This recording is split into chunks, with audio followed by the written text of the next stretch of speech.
अंदर छुपा है मोरिया, तेरी जय हो तो दिग्विजय हो तेरी तरह मोरिया।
पोहोचले भीमाशंकरला. आई अगं काय सुंदर वातावरण आहे इथलं, खूप भारी. मी पुजारी काकांना भेटले नाहीये अगं, आत्ता तर पोहोचलीये. हो जाते त्यांच्याकडे. हो आरतीच्या आधीच पोहोचते. ठेवते, बाय. काळजी घे. हो घेते माझी पण काळजी. काय सुंदर वातावरण आहे इथलं, सगळे ढग खाली आलेत. दरीमध्ये सुद्धा नुसतं धुकच धुक.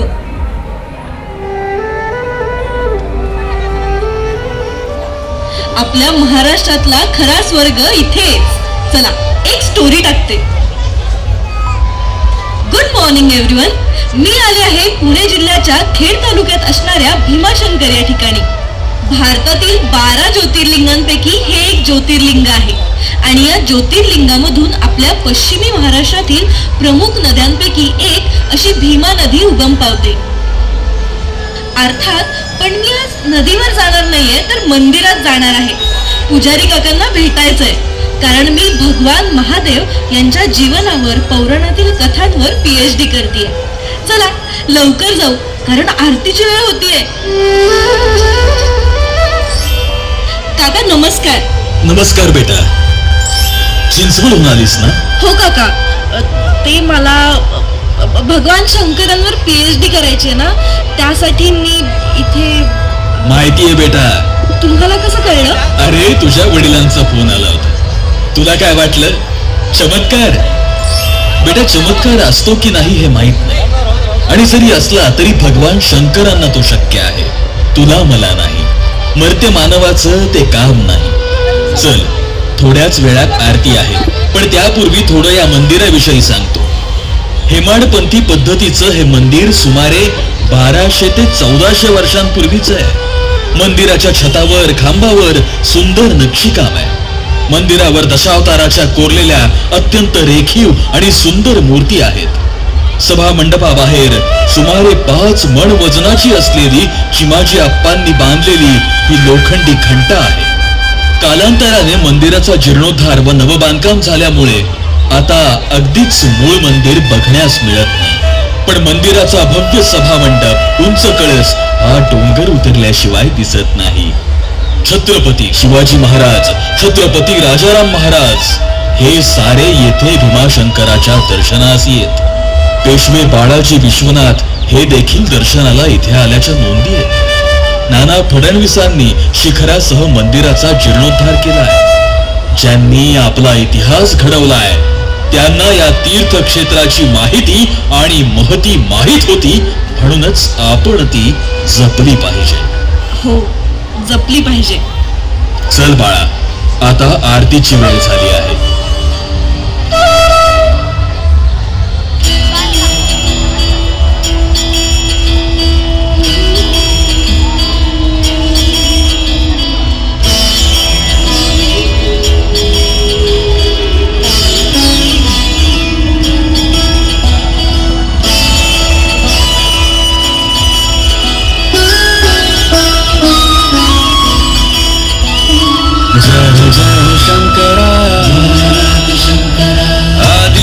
शंकरा, तेरे जाप के बिना चले ये सांस किस तरह. मेरा कर्म तू ही जान, क्या बुरा है क्या भला. तेरे रास्ते पे मैं तो आंख मूंद के चला. तेरे नाम की जोत ने सारा हर लिया तमस मेरा. नमो नमो शंकरा, भोलेनाथ शंकरा, त्रिलोकनाथ शंभु हे शिवाय शंकरा. नमो नमो शंकरा, भोलेनाथ शंकरा, देव हे महेश्वरा. सृष्टि के जन्म से भी पहले तेरा वास था. ये जग रहे या ना रहे, रहेगी तेरी आस्था. क्या समय क्या प्रलय, दोनों में तेरी महानता, महानता, महानता. सीपियों की ओट में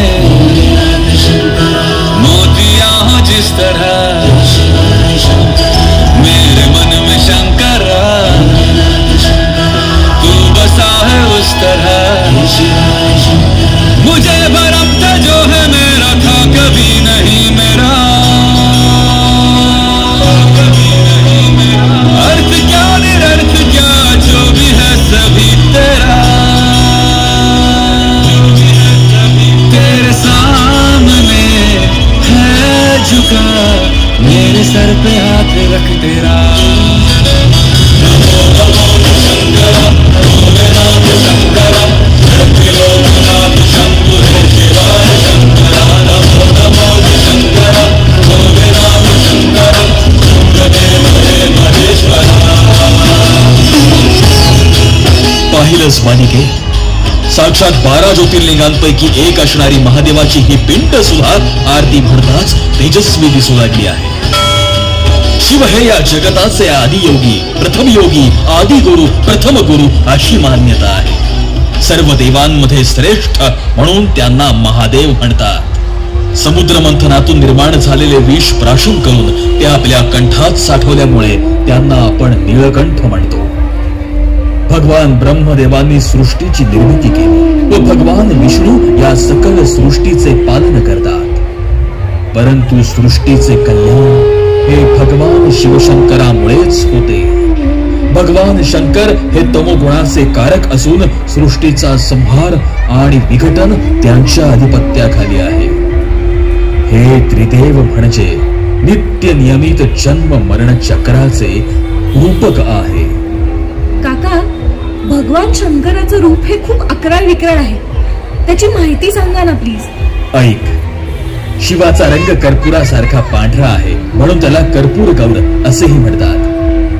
त्यावर असणारे राखाडी रंगाचे आवरण म्हणजे चिताभस्म. भगवान महादेवाच्या जटेमधून बाहेर पडत असते गंगा, जी स्नानकर्त्या जीवाला भगवंतापर्यंत पोहोचवते. अर्थात ही गंगा स्वर्गात होती. भगीरथाच्या कठोर तपश्चर्येमुळे ती पृथ्वीवर आली. मात्र त्यावेळी गंगेच्या प्रवाहाचा भयानक वेग अन्य कोणीही थोपवू शकत नव्हतं. ती ताकद केवळ शंकर भगवान यांच्यातच होती. भगवान शंकरांनी गंगेला आपल्या जटेमध्ये धारण केले म्हणून त्यांना गंगाधर, गंगाधराय असे म्हणतात. आता त्याच जटेच्या जवळ आपल्याला चंद्र दिसतो. चंद्रमा ही क्षमाशीलता, ममता आणि वात्सल्य या 3 गुणांची एकत्रित अशी अवस्था. म्हणूनच भगवान शिव यांनी भाळी म्हणजेच कपाळी चंद्र धारण केला आहे. काका, त्यांच्या गळ्यात नाग असतो, त्याच्या मागचं नेमकं प्रयोजन काय?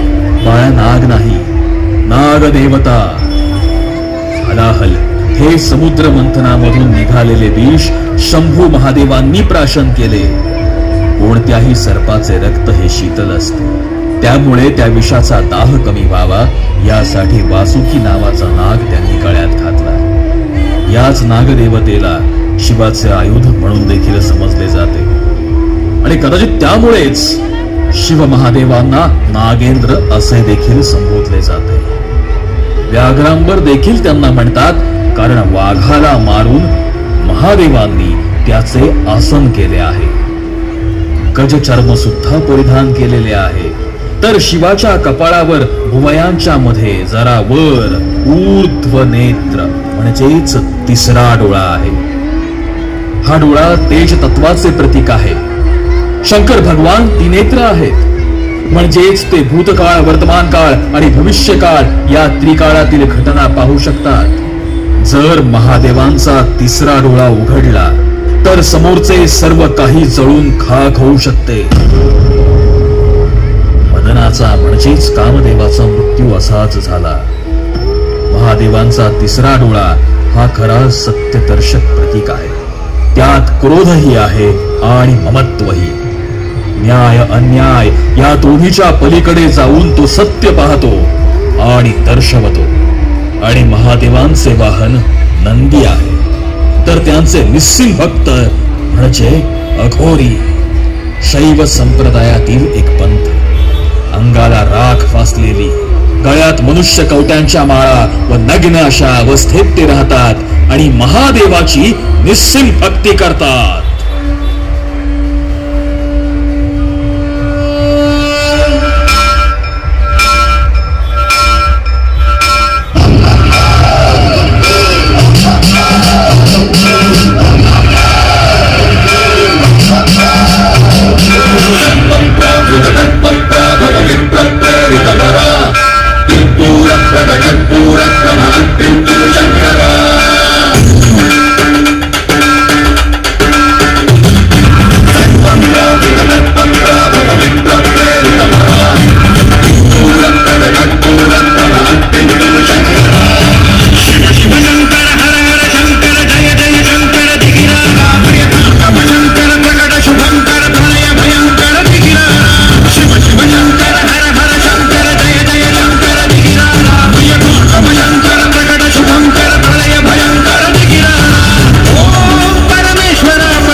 पाहिलं का बालिके? निर्गुण अद्वैत मदाशी त्यांची तत्वे जुळतात तो अघोरी. हठयोग व ध्यानयोग ज्यांना साधनेमध्येच प्राप्त आहेत ते अघोरी. तंत्रमार्गी साहित्यावर त्यांचा आचार आधारित आहे. गुरुला विभूती मानून ते त्याची पूजा करतात ते अघोरी. एखाद्या माणसाचं मरण सुद्धा जे वाया जाऊ देत नाहीत, प्रेताचं मांस खायला कमी करत नाहीत आणि स्मशानातल्या हाडांची माळ करून ती गळ्यात घालतात ते अघोरी. काका, एका बाजूला एवढे डेंजर अघोरी आहेत जे भगवान शंकरांचे मित्र आहेत, मग या सगळ्यात भगवान शंकर यांना अर्धनारी देखील का म्हणतात? ब्रह्मदेवांनी ही पृथ्वी बनवली, त्यावरील सर्व जीव बनवले, पण त्यांना लक्षात आले की आपण जे तयार केलेले जीव आहेत ते एक ना एक दिवस मरून जाणार. हे सर्व नष्ट होणार, ही पृथ्वी सुद्धा नष्ट होणार. मग ब्रह्मदेव स्वतः शंकराकडे गेले. तेव्हा शंकर महाराजांनी स्त्रीत्व सामावून घेतले. ब्रह्मदेवांना स्त्रीत्वाची माहिती पटवून दिली. शिव नर के द्योतक है तो शक्ति नारी की, वो एक दूसरे के पूरक है. शिव के बिना शक्ति का अथवा शक्ति के बिना शिव का कोई अस्तित्व नहीं है. शिव कारण है, शक्ति कारक है. शिव संकल्प करते हैं, शक्ति संकल्प सिद्धि. शक्ति जागृत अवस्था, शिव सुप्त अवस्था. शक्ति मस्तिष्क है, शिव हृदय है. शिव ब्रह्मा है, शक्ति सरस्वती है. शिव विष्णु है, शक्ति लक्ष्मी है. शिव महादेव है, शक्ति पार्वती है. शिव रुद्र है, शक्ति महाकाली है. काका, महाकालीचे स्वरूप सुद्धा खूप अकराळ विक्राळ आहे आणि खूप तापट आहे ना? हो बाळा, महाकालीच्या पायाशी स्वतः महाकाल म्हणजे भगवान महादेव आडवे झालेले असतात. जेव्हा असुरांचा वाढ व्हायला सुरुवात झालेली असते तेव्हा महाकालीला स्वतःवरही ताबा मिळवणे अवघड होऊन जाते. तेव्हा महाकालीला स्वतःवरही ताबा मिळवणे अवघड होऊन जाते. या गणित असुरांचा जेव्हा ती नाश करण्यास सुरुवात करते तेव्हा तिचे कार्य पूर्ण झाल्यावरही स्वतःवरती तिला ताबा मिळवता येत नाही. आणि म्हणूनच स्वतः महादेव यांच्या देहाला तिचा पाय स्पर्श करतो तेव्हाच ती शांत होते. कालिका माता काय किंवा दुर्गा काय, ही सारी पार्वती मातेची रूपे आहेत. शंकर भगवान यांची पत्नी म्हणजे पार्वती माता. शैलपुत्री, ब्रह्मचारिणी, चंद्रघंटा, कुष्मांडा, स्कंदमाता, कात्यायनी, कालयात्री, महागौरी, सिद्धदात्री या देवीच्या 9 रूपांची आपण नवरात्रीला पूजा करतो. संपूर्ण देशात मातेची 51 पीठे आहेत. तर महाराष्ट्रात तुळजापूरची कुलस्वामिनी आई तुळजा भवानी, कोल्हापूरची अंबाबाई म्हणजेच करवीर निवासिनी महालक्ष्मी, माहूरगडाची रेणुका देवी, महिषासुरमर्दिनी वणीची सप्तशृंगी देवी ही 3.5 शक्तिपीठे आहेत.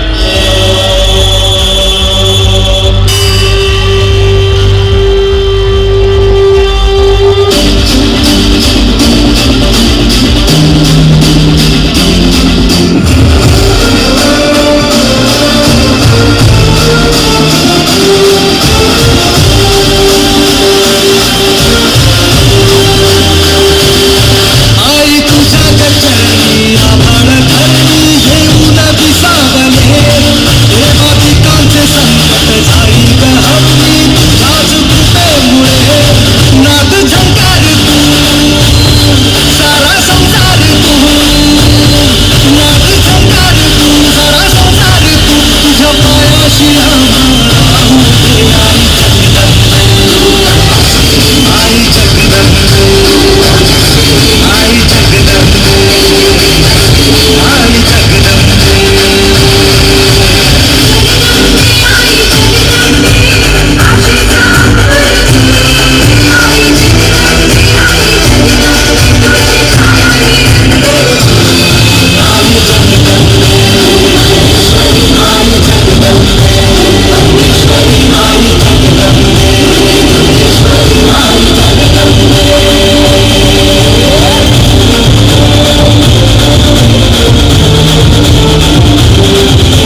काही तुझ्या मनामध्ये शंका आहेत का?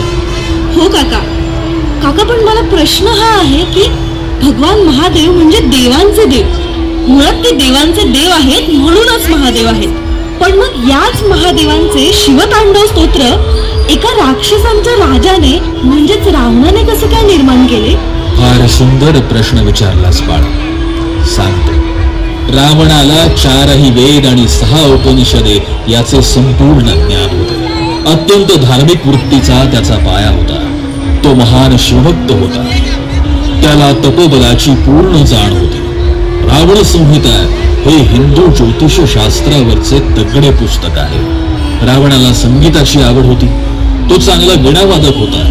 त्याने भगवान शंकर यांना आपल्या तपश्चर्येने प्रसन्न करून घेतले. महादेवांनी सत्वर त्याला कैलासावर बोलवले. पण रावण हट्टी होता.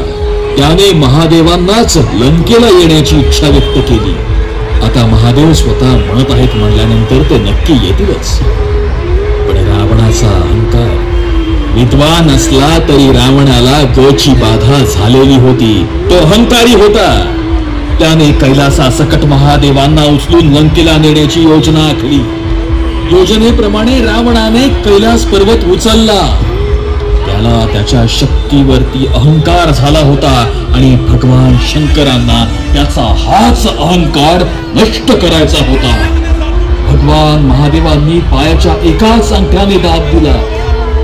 कैलास पर्वत आहे त्या जागी पुन्हा स्थापित झाला. पण या सर्वात रावणाचा हात पर्वताखाली दाबला गेला. त्याची 10ही बोटे कैलासाखाली अडकली होती. आता मात्र त्याच्या मनातील अहंकार गळून पडला. मनात शिवभक्तीचा अंतर्नाद घुमला. शंकर शंकर असे तो म्हणू लागला. क्षमा मागून महादेवांची तो स्तुती करू लागला. क्षमा मागून महादेवांची तो स्तुती करू लागला. हीच स्तुती म्हणजे शिवतांडव स्तोत्र. याच्या पहिल्या ओळीचा अर्थ म्हणजे ज्या शंकराच्या सघन वनरूपी जटांमधून प्रवाहित होणाऱ्या गंगेच्या धारा ज्याच्या कंठाला प्रक्षालित करतात, ज्यांच्या गळ्याभोवती लांब व मोठ्या सर्पमाळा गुंडाळलेल्या आहेत, तसेच जे शंकर डमरूचा डम डम असा नाद करत प्रचंड तांडव करीत आहेत, ते शंकर आमचे कल्याण करो.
पुजारी काका, रावण दशानन होता. त्याची 10 तोंडे म्हणजे त्याची 10 डोकी. 10 माणसांइतकीच त्याची बुद्धी होती. त्याने शिवाची स्तुती आरंभली, कारण ती स्तुती सुमने लिहिण्याची त्याच्यात ताकद होती. आता अत्यंत हीन पातळीवर जाऊन महिलांची छेड काढणारे आणि महिलांवर अत्याचार करणारे रावण रस्तोरस्ती बोकाळले आहेत. त्यांचं काय? बाळा, देवावर संशय घेऊ नकोस आणि देवत्वावरही संशय घेऊ नको, कारण शिवाकडे तिसरा डोळा देखील आहे. जर तो डोळा त्याने उघडला तर समोर असणाऱ्या प्रत्येकाची राख होऊन जाईल. कामदेव आणि त्रिपुरासुराचे ते विनाशक आहेत, संसारातून दुःख संपवणारे. यक्ष यज्ञ विनाशक गजासूर व अंधकारासुराचे ते संहारक आहेत. ते लयतत्वाचे स्वामी आहे. त्यामुळे या समाजाची आणि इथल्या सृष्टीची जे लय बिघडवतील त्याला संपवायला त्यांना वेळ लागणार नाही. जनाची, मनाची आणि देवाची सगळ्यांचीच लाज या अशा नीच माणसांनी कायम ठेवली पाहिजे. अरे, प्रत्यक्ष यमराजासाठी सुद्धा ते यमस्वरूप आहे. त्यांच्या क्रोधाचा कोणीच अंत पाहू नका. त्या महिला घराबाहेर सुरक्षित नाहीत. लहान लेकी बाळी सुद्धा शाळेमध्ये सुरक्षित नाहीत. इतर देशातील महिला प्रवासी सुद्धा भारतात यायचे असेल तर 10 वेळा विचार करतात. कायदे आहेत, पण सुरक्षेचे योग्य उपाय असले पाहिजे. चूल आणि मूल हे केव्हाच मागे पडले आहे. रिक्षापासून विमान काहीही उडवण्याची तिची ताकद आहे. वेळ प्रसंगी अत्याचार करणाऱ्याचे मुंडके देखील ती उडवू शकते, हे नराधमांनी लक्षात घ्या. आणि भगिनीनो, तुम्ही रणचंडीचा अवतार घ्या. तुम्ही रणचंडीचा अवतार घ्या. सादर करीत होते देखावा शिवपुराण. सादर